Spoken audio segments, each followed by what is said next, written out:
Assalamualaikum warahmatullahi wabarakatuh. Kembali lagi di channel Kelambu Hitam. Bersama saya Lukman yang akan selalu membawakan cerita horor untuk menemani aktivitas kalian semua. Gimana kabarnya teman-teman semua? Semoga kalian semua dalam keadaan sehat selalu dan dilancarkan rezekinya. Kali ini saya akan membawakan kisah yang sangat mengerikan berjudul Sihir Pelakor. Seperti apakah ceritanya? Tanpa perlu lama lagi, mari kita masuk ke ceritanya. Namun sebelum itu, dukung channel ini dengan menekan tombol subscribe dan aktifkan lonceng notifikasinya agar tak ketinggalan cerita horor lainnya. Selamat mendengarkan. Tahun 2001, bulan Desember. Udara di kota Banten terasa lebih dingin. Rintik hujan sering turun sejak sore, meninggalkan genangan. Nisa, anak perempuan yang belum genap dewasa, tinggal di perumahan sederhana bersama keluarganya. Rumah itu tidak besar, hanya satu lantai dengan dinding putih yang mulai kusam. Di sana, ia hidup bersama ayahnya bernama Fajar, ibunya bernama Sulastri, dan adik laki-lakinya bernama Arga. Fajar adalah pegawai negeri yang berangkat pagi dan pulang sore. Sementara itu, Sulastri memiliki kesibukan lebih padat. Ibunya mengelola salon di ruko dekat jalan raya. Kesibukan mengurus pelanggan membuat Sulastri baru pulang saat malam larut. Keadaan ini membuat interaksi Nisa dan ibunya sangat terbatas. Pagi hari ibunya terburu-buru. Malam hari ibunya pulang kelelahan lalu tidur. Ketidakhadiran Sulastri sering membuat Nisa merasa kesal. Sebagai anak perempuan, banyak hal yang ingin ia bicarakan dengan ibunya, tetapi waktu tidak berpihak padanya. Oleh karena itu, Nisa menjadi jauh lebih dekat dengan ayahnya. Fajar selalu ada di rumah setiap sore. Ayahnya sering menemani Nisa menonton televisi, menanyakan tugas sekolah, dan membelikan makanan ringan saat malam. Di mata Nisa, Fajar adalah sosok ayah peduli. Meskipun Nisa terkadang jengkel dengan ibunya yang sibuk, ia merasa rumahnya baik-baik saja. Tidak ada pertengkaran besar yang terjadi di antara kedua orang tuanya. Kebutuhan sekolahnya dan Arga selalu terpenuhi. Nisa menganggap keluarganya adalah keluarga biasa yang hidup normal. Ia tidak pernah menyangka bahwa ketenangan di rumahnya sebenarnya hanya kebohongan. Semua bayangan tentang keluarga yang baik-baik saja itu hancur berantakan pada suatu hari. Saat itu langit mendung. Angin bertiup cukup kencang membawa hawa sejuk. Nisa pulang ke rumah sendirian setelah menyelesaikan urusannya. Arga sedang bermain di luar, sedangkan ibunya dipastikan masih berada di salon. Nisa membuka pintu depan dengan kunci yang selalu ia bawa. Begitu masuk, suasana rumah terasa sangat sepi. Tidak ada suara televisi menyala atau aktivitas lainnya. Nisa melepas sepatunya dan berjalan perlahan melewati ruang tamu menuju kamarnya. Untuk sampai ke kamarnya, Nisa harus melewati kamar utama tempat kedua orang tuanya tidur. Pintunya tertutup rapat. Namun, langkah kaki Nisa tiba-tiba berhenti. Sayup-sayup, telinganya menangkap suara aneh dari dalam kamar tersebut. Suara itu bukan dari televisi. Suara itu terdengar seperti napas yang memburu dan erangan pelan yang ditahan. Awalnya Nisa berpikir ayahnya sedang sakit di dalam kamar. Rasa penasaran bercampur khawatir membuat Nisa menggeser langkahnya mendekati pintu kayu bercat coklat itu. Ia berniat mengetuk pintu untuk bertanya, tetapi tangannya terhenti di udara. Suara di dalam sana terdengar semakin jelas. Ada suara perempuan lain yang berbisik. Nisa sangat yakin itu bukan suara ibunya. Tubuh Nisa mendadak kaku. Dengan jantung berdebar kencang, ia mendekatkan wajahnya ke celah pintu yang tidak tertutup rapat. Celah kecil itu cukup untuk memperlihatkan sebagian isi kamar. Nisa membelalakan matanya saat melihat kejadian di atas tempat tidur. Ia melihat Fajar, ayahnya sendiri, sedang berhubungan badan dengan seorang perempuan yang tidak ia kenal. Perempuan itu bernama Maya. Nisa mengenal wajah Maya karena beberapa kali datang ke salon ibunya. Melihat pemandangan itu, perut Nisa terasa mual, lututnya lemas, dan napasnya tertahan di tenggorokan. Ia tidak sanggup melihat lebih lama. Tanpa sadar, kakinya mundur selangkah dan menabrak meja kecil di dekat tembok. Bunyi barang jatuh memecah kesunyian rumah. Suara dari dalam kamar langsung berhenti. Nisa panik. Ia berbalik dan berlari secepat mungkin menuju pintu depan. Pikirannya kosong. Ia hanya ingin pergi dari sana. Dada Nisa terasa sakit karena menahan napas terlalu lama. Kepalanya pusing melihat kelakuan ayahnya. Namun, belum sempat tangannya memutar gagang pintu luar, lengan kirinya ditarik dengan sangat kasar dari belakang. Tubuh Nisa tersentak. Fajar sudah berdiri di hadapannya dengan wajah panik dan berantakan. Napas ayahnya masih terengah-engah. Cengkeraman tangan Fajar di lengan Nisa terasa sangat kuat hingga menimbulkan rasa sakit. Nisa mencoba memberontak. Air matanya menetes karena takut sekaligus jijik menatap ayahnya. Fajar menatap tajam ke arah anak perempuannya. "Nisa, dengar dulu," ucap Fajar dengan suara bergetar dan setengah berbisik, berusaha menahan panik di wajahnya. Nisa menggelengkan kepalanya kuat-kuat sambil menangis. "Lepaskan, aku mau keluar, aku mau kasih tahu ibu," balas Nisa sambil berusaha menarik tangannya dari cengkeraman sang ayah. Fajar langsung membentak pelan sambil menutup mulut Nisa dengan tangannya yang lain. "Jangan keras-keras suaramu, kamu mau tetangga dengar," bisik Fajar marah. Nisa terus meronta sambil menatap mata ayahnya dengan benci. "Kamu tidak boleh bilang sama ibu. Ini tidak seperti yang kamu lihat. Bapak bisa jelaskan semuanya," kata Fajar lagi. Nada suaranya sedikit memohon, namun cengkeramannya tidak mengendur di lengan anaknya. Nisa memukul dada ayahnya dengan sisa tenaganya. "Bapak jahat. Perempuan itu siapa? Kenapa dia ada di kamar ibu?" tanya Nisa dengan napas tersengal. Fajar mencengkeram kedua bahu Nisa dengan keras. "Diam Nisa, kamu masih anak kecil, kamu tidak mengerti urusan orang dewasa. Pokoknya kamu harus tutup mulut. Kalau kamu bilang sama ibu, keluarga ini akan hancur. Kamu mau ibu dan Arga menderita karena ulahmu? Semua ini akan jadi salahmu kalau sampai keluarga kita hancur," ancam Fajar dengan tatapan mengintimidasi. Mendengar ancaman itu, tubuh Nisa seketika berhenti meronta. Ketakutan menyusup ke dadanya. Ancaman ayahnya membuat Nisa merasa dirinya lah yang akan menghancurkan keluarga ini jika berbicara jujur. Fajar melepaskan cengkeramannya setelah memastikan Nisa tidak lari. Tanpa berkata apa-apa, Nisa berjalan cepat masuk ke kamarnya dan mengunci pintu. Malam itu, saat Sulastri pulang dari salon dalam keadaan lelah, Fajar menyambut istrinya dengan senyum biasa, seolah tidak pernah terjadi kesalahan. Nisa hanya bisa diam di meja makan, menundukkan kepala, menyembunyikan wajah pucatnya. Sejak malam tersebut, Nisa tidak lagi memandang ayahnya dengan cara yang sama. Sosok ayah yang dulu ia kagumi, kini berubah menjadi pembohong besar. Ia menyimpan kebencian yang terus membesar setiap hari. Hubungan ayah dan anak itu mulai retak. Nisa lebih banyak diam dan menghindar setiap kali Fajar mendekat. Sementara itu, Sulastri menyuapkan nasi ke mulutnya tanpa menyadari apapun. Ibunya mengunyah pelan sambil mendengar cerita Fajar. Laki-laki itu tertawa kecil, seolah tidak pernah melakukan kesalahan. Rasa mual menyerang perut Nisa setiap melihat wajah ayahnya. Ia menundukkan kepala, menghindari tatapan mata. Jika Fajar berbicara, Nisa hanya membalas dengan anggukan singkat. Ketegangan batin itu harus Nisa tanggung setiap hari di rumah. Ia bungkam karena takut keluarganya benar-benar hancur. 2 bulan berlalu sejak kejadian di kamar itu. Rumah terasa penuh kepalsuan karena Fajar bermain peran ayah yang baik, sementara Nisa tahu perbuatan di baliknya. Kebohongan itu berlanjut sampai suatu pagi Fajar mengumpulkan keluarganya. Laki-laki itu membawa koper berukuran sedang dari kamar utama. Sulastri menghentikan sapuannya, menatap suaminya dengan bingung.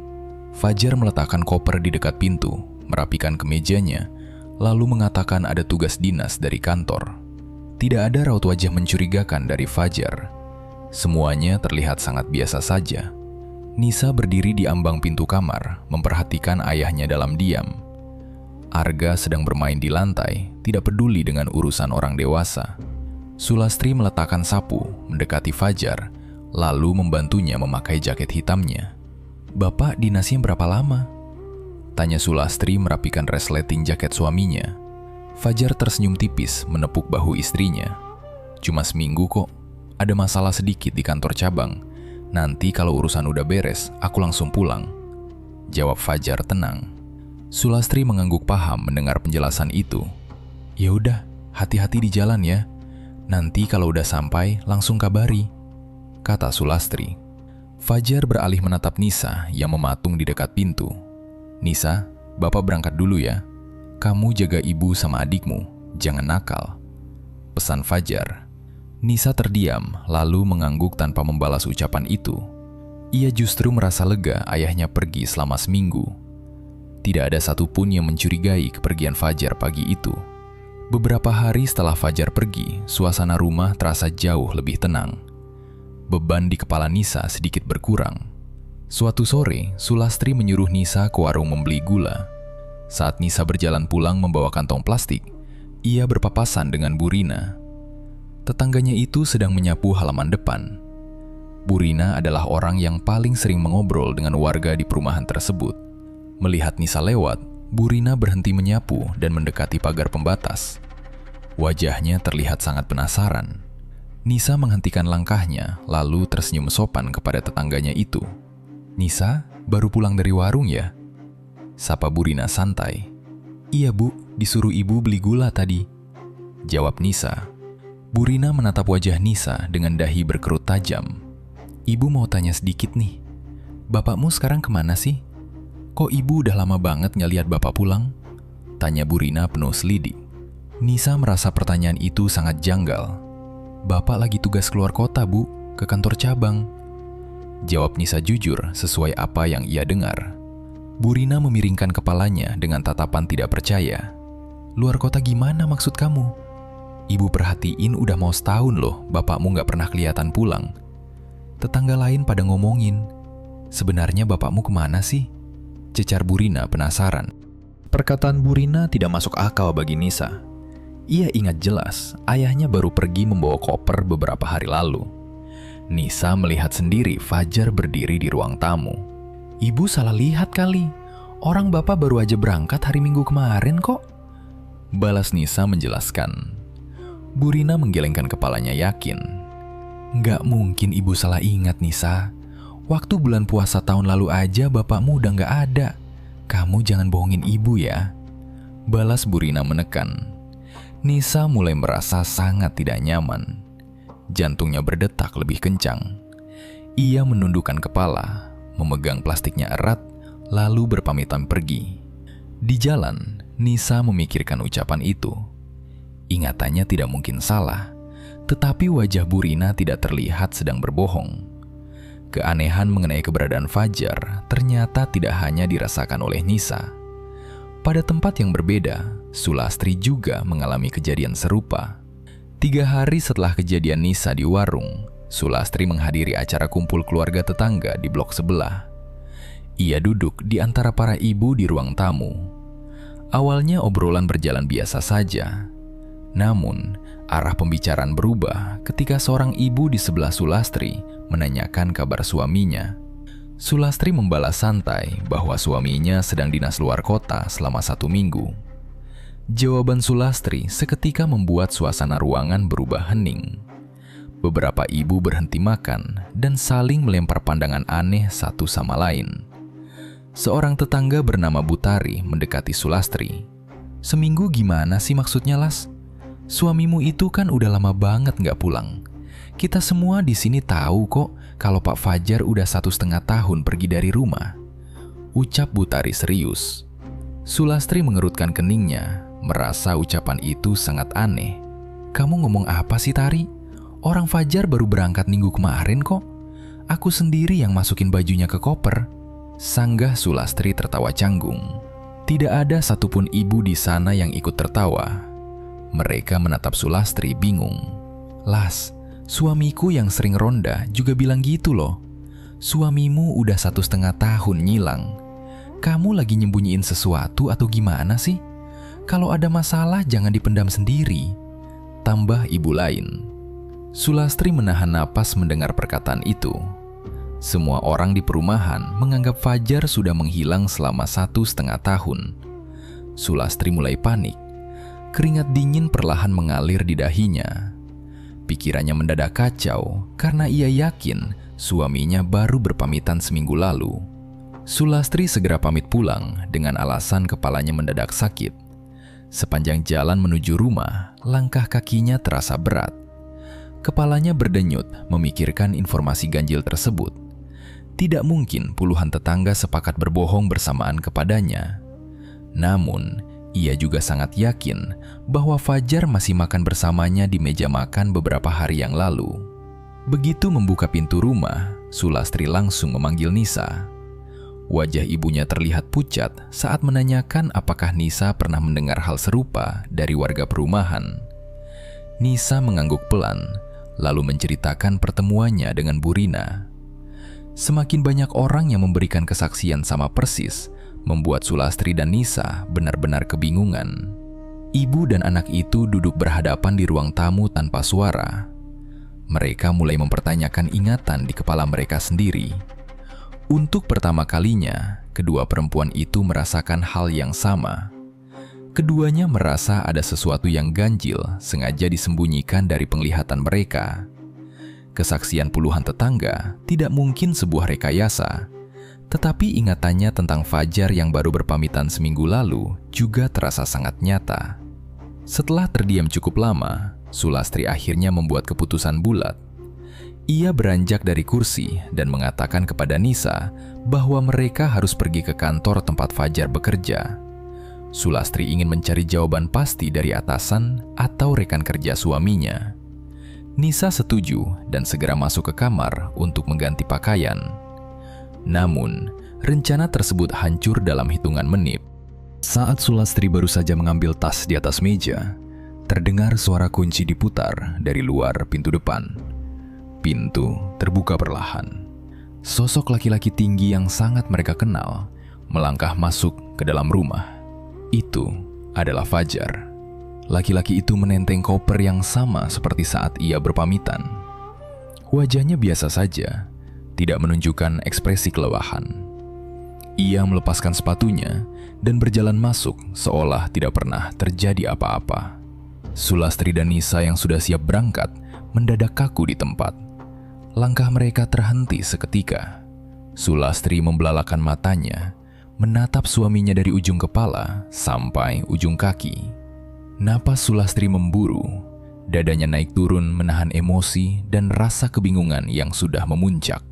Ia meletakkan tasnya kembali dan segera berjalan mendekati suaminya yang sedang duduk di kursi panjang ruang tamu. "Kamu dari mana aja sih sebenarnya?" tegur Sulastri dengan suara bergetar. Fajar menoleh dengan dahi berkerut. "Ya, dari luar kota dong. Kan kemarin aku udah pamit sama kamu ada urusan kantor seminggu. Kenapa sih kamu nanya gitu?" jawab Fajar santai sambil mengusap wajahnya. Sulastri menggelengkan kepalanya keras.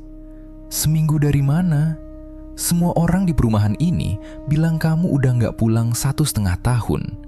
Bu Rina, Bu Tari, bapak-bapak ronda, semuanya ngomong gitu ke aku. Sebenarnya selama ini kamu pergi kemana?" cecar Sulastri. Fajar justru tertawa kecil meremehkan. "Kamu ini dengar omongan tetangga kok dipercaya? Orang aku tiap hari pulang ke rumah kok. Tidur di sini, makan di sini sama kalian. Kapan aku pergi selama itu? Kamu jangan ngarang cerita deh," balas Fajar dengan nada mulai meninggi. Jawaban tersebut membuat Sulastri dan Nisa semakin bingung. Fajar terlihat sangat yakin dengan ucapannya. Keanehan hari itu ternyata tidak berhenti pada perdebatan di ruang tamu. Sejak kepulangannya, sikap Fajar berubah drastis. Laki-laki yang biasanya ramah dan sabar itu kini menjadi sosok yang sangat kasar, dingin, dan tidak peduli kepada keluarganya. Fajar lebih banyak diam dan mengurung diri di kamar utama jika sedang berada di rumah. Ia tidak lagi menanyakan kabar Arga yang sedang bermain di lantai, dan tidak pernah lagi mengajak Nisa mengobrol di ruang tengah. Jika Sulastri bertanya tentang sesuatu, Fajar sering membentak tanpa alasan yang jelas. Suasana rumah yang dulu selalu tenang, kini berubah menjadi suram dan penuh tekanan. Nisa sering melihat ayahnya duduk sendirian di kursi teras belakang dengan tatapan kosong, seakan pikirannya berada jauh dari rumah. Melihat perubahan sikap ayahnya yang semakin dingin, Nisa mencoba memperbaiki keadaan. Sebagai anak yang dulu sangat dekat dengan Fajar, Nisa ingin mengembalikan suasana rumah seperti sedia kala. Suatu siang, Nisa memasakkan sayur asam dan ikan goreng. Makanan itu adalah lauk kesukaan Fajar. Nisa berharap makanan tersebut bisa membuat hati ayahnya sedikit melunak dan mau berbicara kembali dengannya. Ia menata makanan itu di atas piring dengan rapi dan membawanya ke meja makan. Saat Fajar keluar dari kamar, Nisa memanggilnya dengan senyum tipis. "Bapak, aku masakin sayur asam kesukaan Bapak nih. Makan dulu yuk, mumpung masih hangat," tawar Nisa dengan nada sopan. Fajar menghentikan langkahnya, menatap piring itu sesaat, lalu menatap wajah Nisa dengan sorot mata yang tajam. Bukannya duduk dan menyantap makanan itu, Fajar malah mengambil piring tersebut dengan kasar, lalu membuang isinya tepat di depan wajah putrinya. Sayur dan ikan goreng berserakan di lantai, mengotori kaki Nisa. "Aku gak minta kamu masak buat aku. Jangan sok tahu apa kesukaanku," bentak Fajar dingin, lalu melangkah pergi begitu saja, meninggalkan Nisa yang mematung di dekat meja. Air mata Nisa menetes melihat makanan yang ia buat berserakan di lantai. Sulastri yang berlari dari arah dapur melihat kejadian itu dan langsung marah besar. Pertengkaran hebat pun meledak antara Sulastri dan Fajar. Suara teriakan memenuhi seluruh sudut rumah siang itu. Fajar membalas semua ucapan istrinya dengan kata-kata kasar. Sejak hari itu, pertengkaran semakin sering terjadi di rumah mereka setiap harinya. Kondisi keluarga semakin parah karena Fajar mulai sangat menjauh dari anak-anaknya. Ia selalu menolak berada di satu ruangan dengan Nisa atau Arga. Fajar lebih banyak menghabiskan waktu di luar rumah dari pagi hingga malam larut.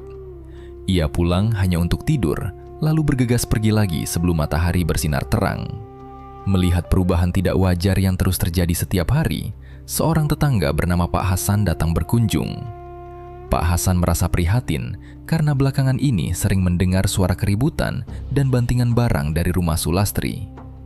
Saat Fajar sedang pergi dari rumah, Pak Hasan duduk di ruang tamu dan memberikan saran. "Las, aku perhatiin sikap suamimu udah jauh beda sekarang.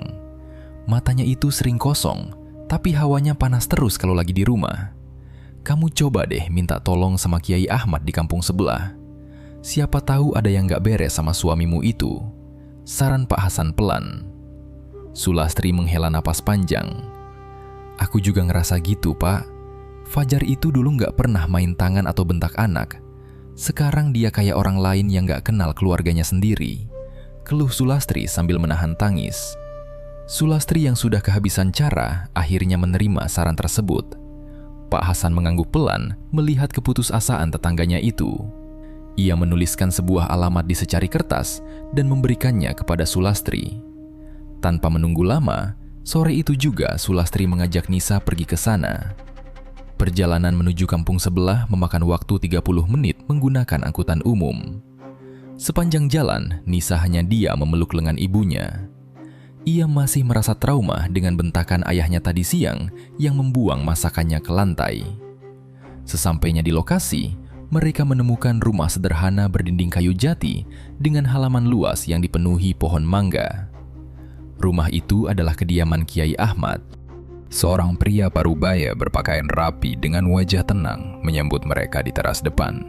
Kiai Ahmad mempersilahkan Sulastri dan Nisa masuk, lalu menyuruh mereka duduk di atas tikar pandan yang digelar di ruang tamu.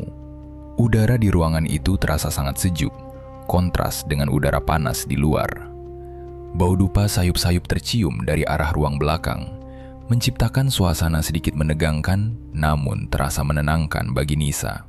Sulastri menarik napas panjang beberapa kali untuk mengatur suaranya sebelum mulai menceritakan semua kejadian ganjil yang menimpa keluarganya. Ia menceritakan secara runut bagaimana Fajar berpamitan selama seminggu, namun seluruh tetangga yakin suaminya itu sudah menghilang 1,5 tahun. Sulastri juga menceritakan kepulangan Fajar yang tiba-tiba, serta perubahan sikap suaminya yang mendadak menjadi sangat kasar. Nisa sesekali menambahkan cerita tentang bagaimana ayahnya membuang makanan kesukaannya tanpa rasa bersalah. Kiai Ahmad mendengarkan setiap detail cerita kelam itu dengan saksama tanpa memotong. Matanya terpejam beberapa saat. Tangannya memegang tasbih kayu yang terus bergerak seiring helaan napasnya. Setelah mendengar seluruh rentetan kejadian tersebut, Kiai Ahmad membuka mata perlahan dan menatap langsung ke arah Nisa, lalu berganti menatap Sulastri. Ruangan tamu itu mendadak terasa jauh lebih sunyi dari sebelumnya. Semua masalah berat yang menimpa keluarga kalian ini bukan terjadi karena kebetulan. Ada campur tangan pihak lain yang sengaja mengirimkan pengaruh buruk secara terus-menerus ke rumah kalian. Orang itu adalah seorang perempuan. Ucap Kiai Ahmad pelan, namun suaranya terdengar sangat jelas. Jantung Nisa berdegup kencang ketika mendengar kata perempuan disebutkan. Tiba-tiba saja bayangan menjijikan saat kejadian di kamar orang tuanya kembali melintas di kepalanya. Perempuan itu bernama Maya, lanjut Kiai Ahmad dengan nada datar. Mendengar nama spesifik itu disebut, Nisa seketika menahan napas. Tangannya meremas ujung baju dengan kuat. Ia sangat mengenal nama itu. Nama dari perempuan yang pernah ia pergoki sedang berhubungan badan dengan ayahnya sendiri di rumah. Nisa melirik perlahan ke arah ibunya yang terlihat kebingungan, karena Sulastri memang belum mengetahui rahasia perselingkuhan suaminya. Sulastri mengerutkan dahinya, mencoba mengingat nama yang baru saja disebutkan itu. Maya? Siapa Maya, Pak Kiai? Saya nggak pernah kenal ada teman Mas Fajar yang namanya Maya. Tanya Sulastri penuh kebingungan, berharap ada kesalahan dari ucapan Kiai Ahmad. Kiai Ahmad menghela napas panjang melihat ketidaktahuan Sulastri yang terlihat polos. Dia adalah perempuan yang sangat menginginkan suamimu. Maya ini rela melakukan segala macam cara kotor agar Fajar mau meninggalkan kalian berdua secepatnya. Pengaruh yang dikirimkan perempuan itu perlahan-lahan merusak isi pikiran suamimu secara total. Fajar mulai melupakan semua tanggung jawabnya sebagai seorang suami buat kamu, dan juga sebagai ayah buat anak-anaknya. Di dalam kepalanya sekarang, cuma ada bayangan Maya. Dia menganggap Maya adalah sosok orang yang paling penting di dalam hidupnya, jauh melebihi keluarganya sendiri. Jelas Kiai Ahmad memaparkan kenyataan pahit tersebut. Sulastri terdiam kaku di tempat duduknya. Penjelasan tajam itu terasa seperti hantaman batu besar di dadanya. Kenyataan bahwa suaminya direbut oleh perempuan lain menggunakan cara tidak wajar membuat hati Sulastri hancur. Namun, pertanyaan besar tentang waktu yang hilang masih mengganjal di kepalanya. Tapi Pak Kiai, kenapa saya sama anak saya merasa bapaknya baru pergi seminggu? Padahal semua tetangga bilang Fajar udah gak pulang 1,5 tahun. Kenapa cuma ingatan kami berdua yang beda? Tanya Sulastri dengan suara bergetar, menahan tangis yang hampir pecah. Kiai Ahmad menatap Sulastri dengan pandangan prihatin melihat penderitaan ibu rumah tangga itu. Itu juga bagian dari pengaruh gelap yang dikirimkan khusus kepada kalian berdua. Pikiran dan pandangan matamu sengaja ditutup rapat-rapat supaya kalian tidak menyadari waktu yang sudah lama berlalu. Tujuannya sangat jelas, agar kamu tidak mencari Fajar selama laki-laki itu tinggal berdua bersama Maya. Kalian sengaja dibuat merasa semuanya baik-baik saja dan normal. Padahal, kenyataannya, Fajar memang sudah lama dengan sengaja menjauh dari keluarganya. Jawab Kiai Ahmad mengungkap tabir keanehan yang selama ini mengurung mereka. Penjelasan tersebut membuat pertahanan diri Sulastri akhirnya runtuh sepenuhnya. Air matanya mengalir deras membasahi kedua pipinya yang mulai keriput. Ia sangat terpukul hingga tubuhnya melemas. Sulastri mulai memahami bahwa selama ini suaminya memang sadar pergi meninggalkannya. Fajar tidak menghilang karena tersesat, melainkan sengaja menjauh. Melihat ibunya menangis terisak hingga bahunya berguncang, Nisa langsung memeluk tubuh Sulastri erat-erat dari samping. Hati Nisa ikut hancur melihat penderitaan ibunya yang mendalam. Di saat bersamaan, ia dihantui rasa bersalah yang sangat besar. Selama ini ia menyembunyikan rahasia perselingkuhan itu sendirian karena takut keluarganya hancur. Kiai Ahmad membiarkan Sulastri menenangkan dirinya sejenak, membiarkan tangisan kepedihan itu mereda perlahan. Setelah ruangan kembali agak tenang, raut wajah Kiai Ahmad berubah menjadi jauh lebih tegang. Ia memajukan posisi duduknya sedikit, lalu menatap kedua perempuan malang di hadapannya dengan sorot mata serius. Masalah kalian berdua ini belum selesai sampai di sini. Pengaruh yang dikirimkan Maya itu sangat kuat, kotor, dan berbahaya. Peringat Kiai Ahmad dengan suara berat menekan. Maya tidak cuma mau merebut Fajar dari pelukanmu. Perempuan itu punya tujuan akhir yang jauh lebih jahat. Dia ingin menghancurkan seluruh kehidupan keluarga yang Fajar tinggalkan. Kata-kata terakhir Kiai Ahmad menggantung di udara ruang tamu itu. Udara di dalam ruangan terasa semakin dingin menusuk tulang. Kiai Ahmad menatap kedua perempuan itu dengan pandangan prihatin. Ia mengambil buku kecil dari atas meja, lalu menyalin tulisan ke selembar kertas putih. Kertas itu disodorkan perlahan ke tangan Sulastri. Ibu sama Nisa jangan putus asa. Semua ini berat, tapi masih ada jalan buat melawan. Ibu harus perbanyak ibadah. Selain itu, baca amalan di kertas ini setiap selesai sholat malam. Lakukan rutin selama 40 hari tanpa putus. Jangan sampai rumah kosong dari suara doa. Tujuannya supaya pengaruh buruk itu nggak gampang masuk. Pesan Kiai Ahmad serius. Sulastri menerima kertas itu dengan tangan gemetar. Ia mengucapkan terima kasih dan pamit pulang bersama Nisa dengan pikiran kacau. Tidak lama setelah pertemuan dengan Kiai Ahmad, peringatan tentang kehancuran itu benar-benar menjadi kenyataan. Kehidupan keluarga Sulastri mulai runtuh satu persatu secara berurutan. Semuanya berawal dari ruko tempat Sulastri mencari nafkah. Salon yang selama ini selalu ramai dan menjadi sumber penghasilan utama keluarga mendadak sepi. Pelanggan tetap yang biasanya datang setiap minggu tiba-tiba berhenti berkunjung. Sulastri duduk dari pagi sampai malam di depan cermin, namun tidak ada satupun orang yang masuk ke salonnya. Beberapa orang yang lewat di depan rukonya bahkan sering menutup hidung atau berjalan menunduk. Penghasilan Sulastri menurun drastis dalam waktu singkat. Uang simpanannya perlahan habis. Kebutuhan rumah tangga sehari-hari, seperti membeli beras dan lauk pauk, mulai sangat sulit dipenuhi. Kehancuran itu tidak hanya menyerang urusan keuangan keluarga, melainkan ikut mengancam kondisi fisik dan pikiran Sulastri. Di saat menghadapi kesulitan ekonomi, Sulastri sering mengalami gangguan aneh yang membuat kondisinya semakin memburuk. Hampir setiap malam hari, darah segar menetes keluar dari hidungnya tanpa sebab yang jelas. Sulastri juga merasakan hawa panas yang sangat berlebihan di dalam tubuhnya, padahal cuaca di luar sedang turun hujan. Hawa panas itu membuatnya sulit tidur dan terus mengeluarkan keringat dingin. Tidak berhenti di situ, penciuman Sulastri sering diserang bau busuk yang sangat menyengat di dalam rumah. Bau itu mirip dengan bau bangkai binatang yang dibiarkan berhari-hari. Saat ia mencari sumber bau tersebut di dapur atau kamar mandi, ia tidak menemukan apapun.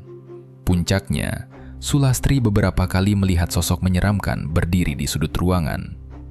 Sosok hitam tinggi itu diam, tapi cukup membuat jantung Sulastri berdetak kencang. Melihat ibunya sering sakit dan ketakutan, Nisa dan Arga juga mulai merasakan imbasnya. Arga yang masih kecil sering menangis di tengah malam karena terbangun mendadak. Ia menunjuk ke arah jendela kamar sambil memeluk Nisa dengan erat. "Mbak, di luar ada yang lihatin kita terus. Matanya merah, aku takut," bisik Arga sambil menangis gemetar di pelukan kakaknya. Nisa membelai rambut adiknya dan berusaha menenangkan, padahal ia sendiri juga sangat ketakutan. Nisa sering mendengar suara langkah kaki dari arah ruang tamu saat semua orang sudah tidur. Suara langkah itu berat dan diseret perlahan. Berbagai kejadian aneh yang terus terjadi di rumah mereka membuat suasana menjadi sangat tegang dan menakutkan setiap harinya. Mengingat pesan dari Kiai Ahmad, Sulastri tidak mau menyerah begitu saja. Ia mengajak Nisa untuk memperbanyak ibadah setiap malam. Mereka duduk berdua di atas sajadah, membacakan amalan dari kertas yang diberikan Kiai Ahmad.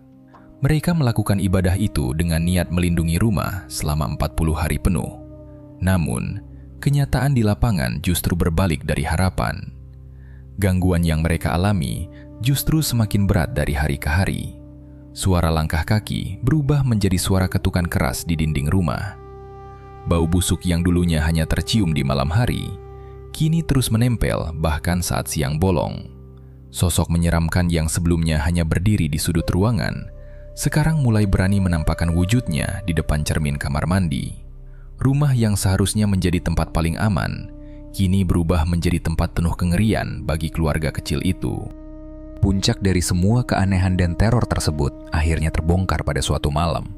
Malam itu hujan turun cukup deras, membasahi jalanan perumahan. Sulastri merasa gelisah di kamarnya karena teringat ia lupa mengunci pintu belakang salon. Karena jarak rumah dan ruko salon tidak terlalu jauh, Sulastri memutuskan untuk memakai payung dan berjalan keluar sendirian. Ia berniat memastikan tempat usahanya aman. Begitu mendekati bangunan rukonya, langkah kaki Sulastri mendadak terhenti di balik tiang listrik. Dari jarak yang tidak terlalu jauh, ia melihat dua siluet manusia sedang berdiri di depan pintu salonnya yang tertutup. Hujan membuat pandangannya sedikit kabur, tapi Sulastri sangat mengenali kedua sosok tersebut. Sosok itu adalah Fajar dan Maya. Napas Sulastri tertahan di tenggorokan melihat suaminya berdiri berdampingan dengan perempuan itu. Maya memegang bungkusan kecil di tangan kanannya. Fajar lalu berjongkok di depan pintu salon. "Cepat, taburkan ini di sela pintunya, Mas. Biar usahanya mati sekalian. Biar dia nggak punya apa-apa lagi buat bertahan." Bisik Maya pelan, tapi masih terdengar sayup-sayup oleh Sulastri. Fajar mengangguk patuh dengan tatapan kosong. "Iya, kamu tenang aja.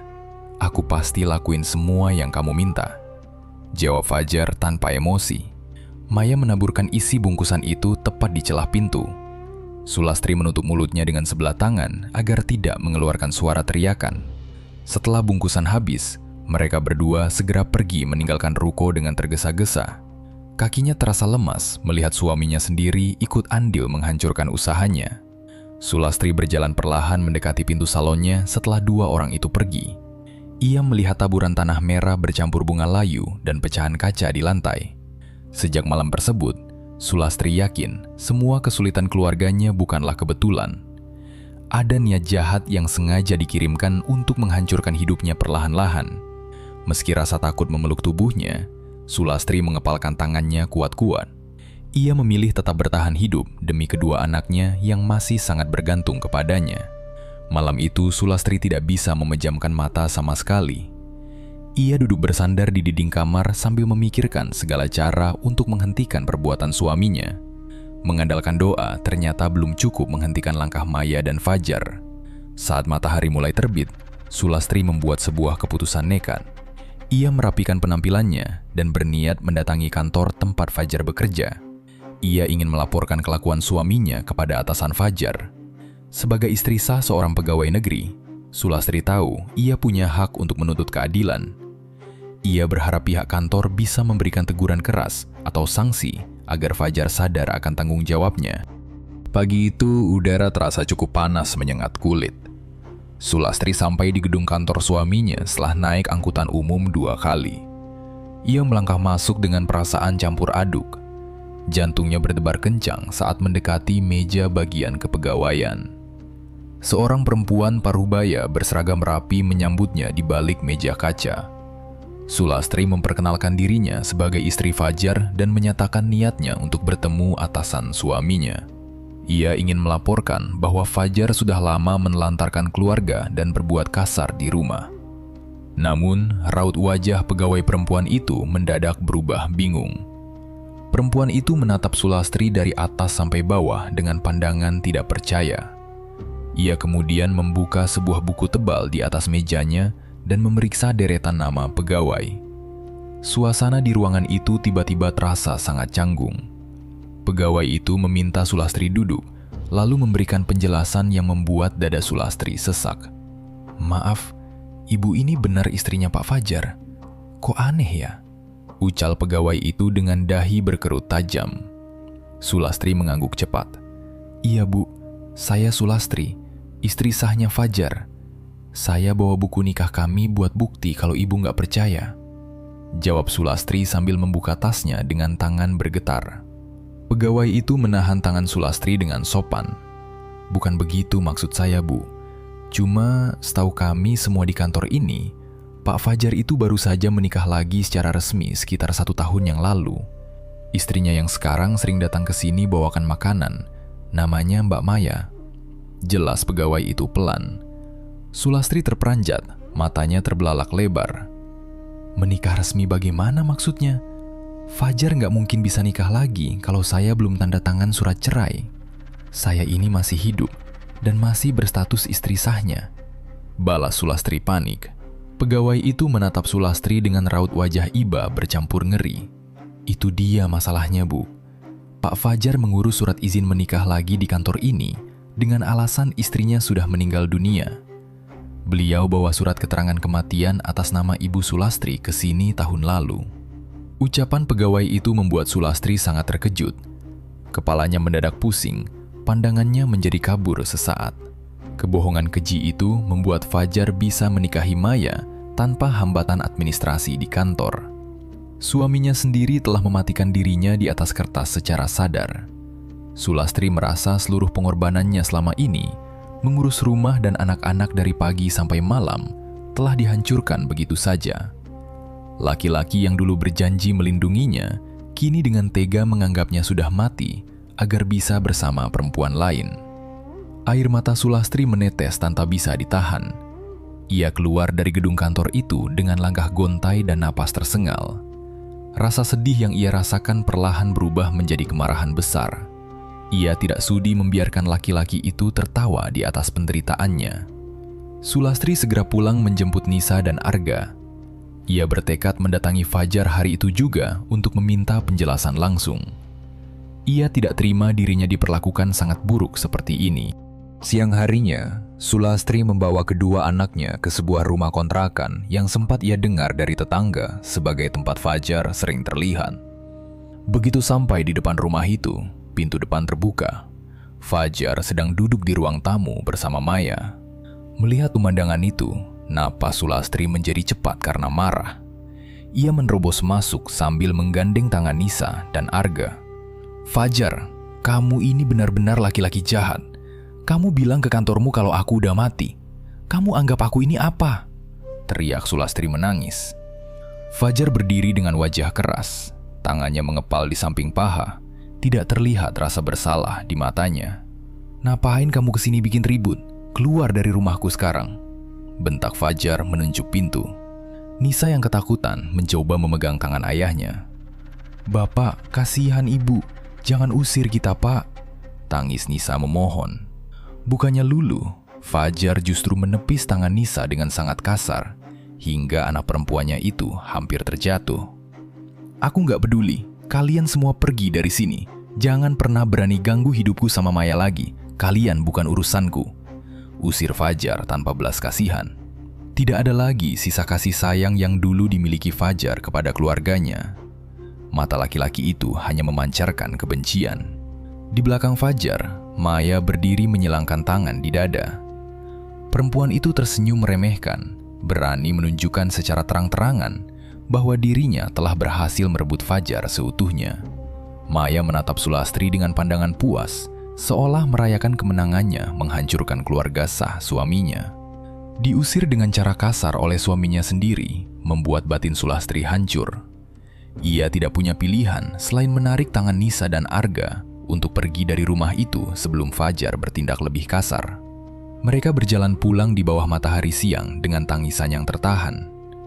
Penolakan itu menjadi kenyataan paling menyakitkan bagi keluarga kecil tersebut. Kejadian pengusiran itu membawa dampak buruk yang berkepanjangan bagi kehidupan mereka selanjutnya.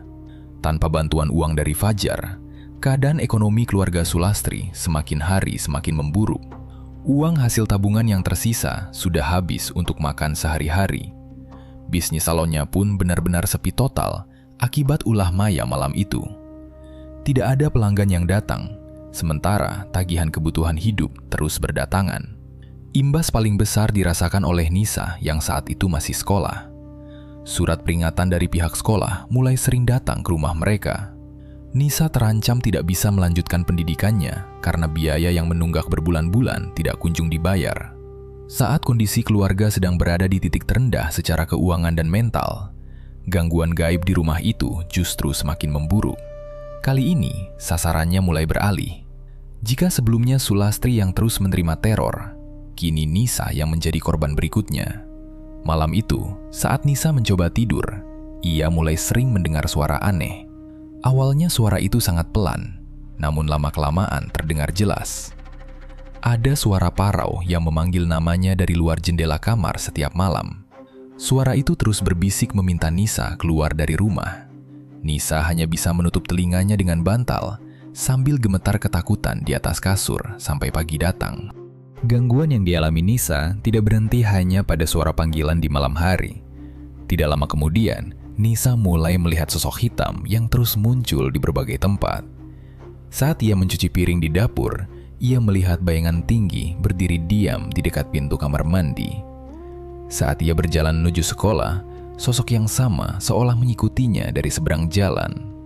Puncak dari rentetan gangguan itu terjadi saat Nisa sedang berada di sekolah. Hari itu, ia sedang mengikuti pelajaran olahraga di lapangan. Cuaca sangat panas. Saat Nisa sedang berlari memutari lapangan bersama teman-temannya, tiba-tiba pandangannya menjadi gelap. Tubuhnya kaku, lalu ia jatuh tersungkur ke tanah berdebu. Nisa tiba-tiba kejang-kejang dengan sangat hebat. Mulutnya mengeluarkan busa putih dan matanya melotot ke atas. Kejadian mendadak itu langsung membuat guru olahraga serta semua teman-temannya panik berteriak. Beberapa murid menangis ketakutan melihat kondisi Nisa. Guru olahraga segera menggotong Nisa ke ruang kesehatan sekolah. Pihak sekolah kemudian menghubungi Sulastri agar Nisa segera dipulangkan ke rumah hari itu juga. Setelah dipulangkan ke rumah dan direbahkan di kasur kamarnya, keadaan Nisa justru semakin buruk. Obat dari ruang kesehatan tidak memberikan efek apapun. Tubuhnya beberapa kali bergerak sangat kasar di luar kendalinya sendiri. Ia sering duduk mendadak, menatap dinding dengan pandangan kosong, lalu tertawa sendiri. Saat Sulastri mencoba menyuapkan makanan, Nisa tiba-tiba berbicara dengan suara yang sangat berbeda. Suaranya berubah menjadi serak dan berat, sama sekali bukan suara Nisa yang asli.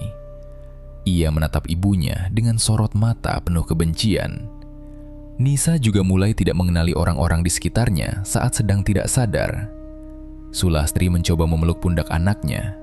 "Nisa, ini ibu nak. Sadar Nisa, jangan begini." Tangis Sulastri sambil memegang erat kedua tangan Nisa. Nisa justru memberontak keras. "Kamu siapa? Pergi kamu dari sini. Aku tidak kenal kamu. Jangan sentuh aku." Bentak Nisa kasar sambil mendorong dada ibunya sampai Sulastri hampir terjatuh. Arga yang berdiri di ambang pintu ikut menangis ketakutan.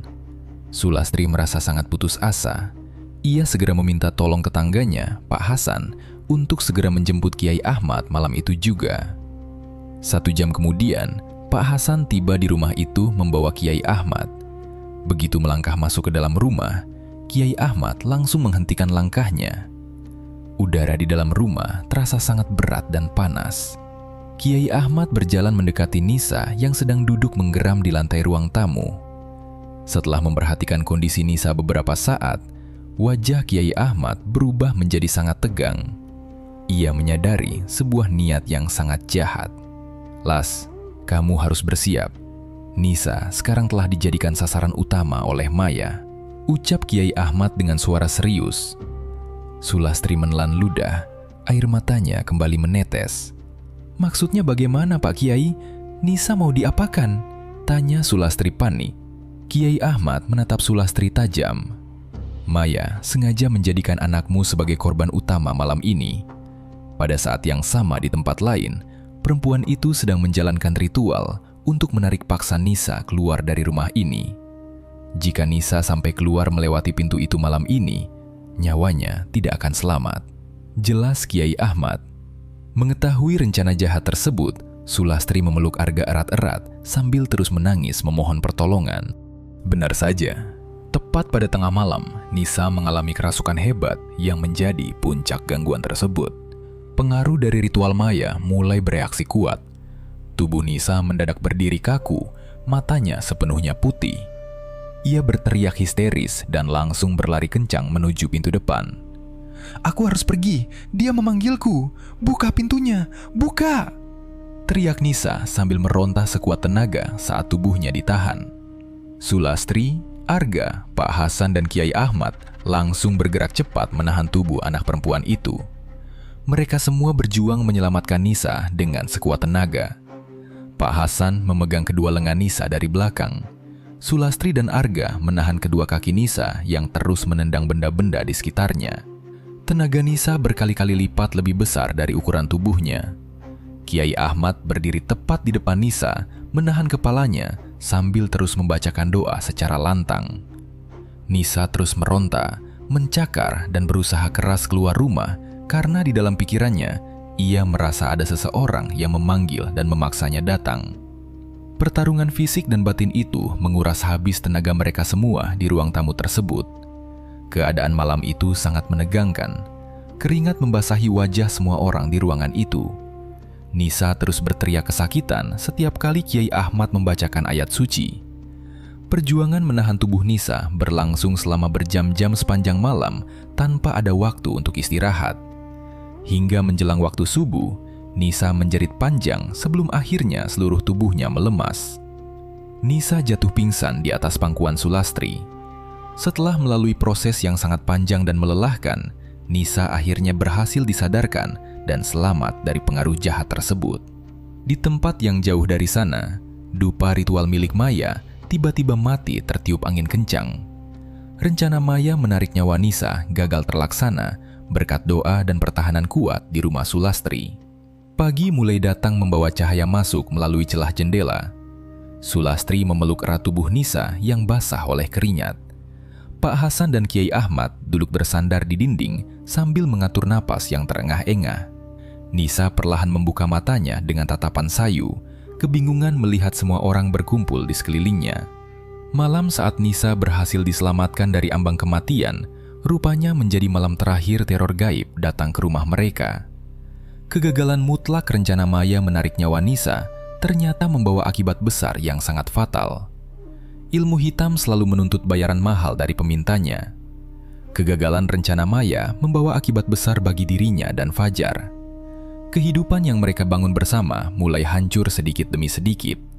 Laki-laki itu tiba-tiba diberhentikan secara tidak hormat dari pekerjaannya sebagai pegawai negeri karena ketahuan memalsukan dokumen kematian Sulastri. Tanpa penghasilan tetap bulanan, pertengkaran hebat sering terjadi di antara mereka. Keadaan semakin parah ketika Maya jatuh sakit parah berbulan-bulan tanpa kejelasan penyakitnya. Harta benda berharga milik mereka perlahan habis terjual tanpa tersisa sedikit pun untuk membiayai pengobatan dan menutupi semua hutang yang terus menumpuk tiada henti.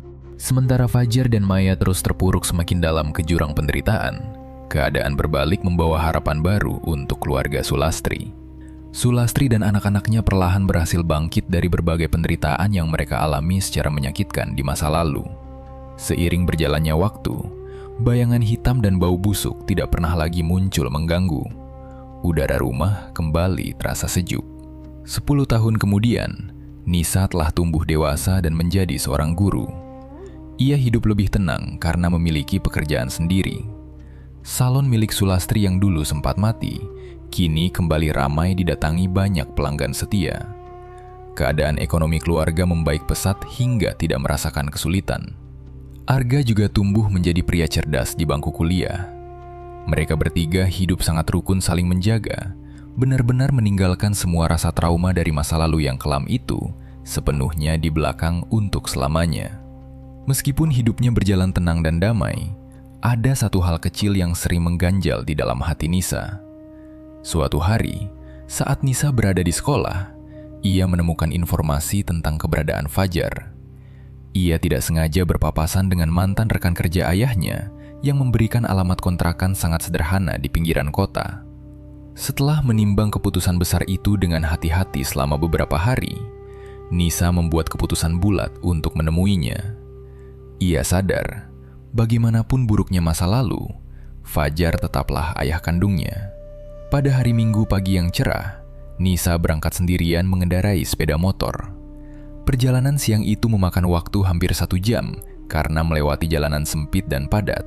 Sesampainya di lokasi tujuan dengan keringat membasahi dahi, Nisa mematikan mesin motornya, lalu berdiri terdiam menahan napas di depan pintu kayu usang yang sudah setengah lapuk. Nisa mengangkat tangannya lalu mengetuk permukaan pintu rapuh itu 3 kali. Pintu kemudian ditarik dari dalam, menampilkan sosok perempuan berambut putih kusam yang sangat kurus kering. Perempuan malang itu adalah Maya. Wajah cantik yang dulu membuatnya bersikap sombong saat merebut ayah Nisa, kini hilang tak bersisa, digantikan oleh kerutan dalam dan tatapan mata yang kosong. Maya tidak lagi menikmati kehidupan yang dulu membuatnya bangga. Begitu menyadari siapa tamunya, Maya langsung menundukkan kepala karena diliputi rasa malu.